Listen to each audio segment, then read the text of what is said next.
আসসালামু আলাইকুম। মানুষ অনেক রকমের চেহারা দেখা যায় মানুষের ভালো রূপও দেখা যায়, খারাপ রূপও দেখা যায়। ভালো খারাপ এইসব নিয়েই তো পৃথিবীটা চলতেছে। ভালো আছে, খারাপও আছে।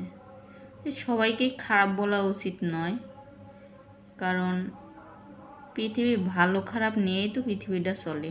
তাছাড়া তো পৃথিবী ধ্বংস হয়ে যেত সবাই যদি খারাপ হতো। আল্লাহ তাআলা ভালোও রাখছে, খারাপও রাখছে, এই নিয়েই পৃথিবীটা চলতেছে।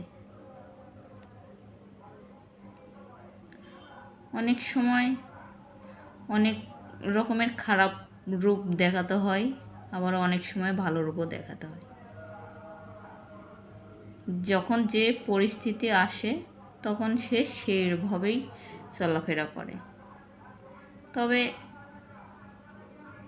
এটা নিজে ইচ্ছা করতে হয় না, একা একাই হয়ে যায়।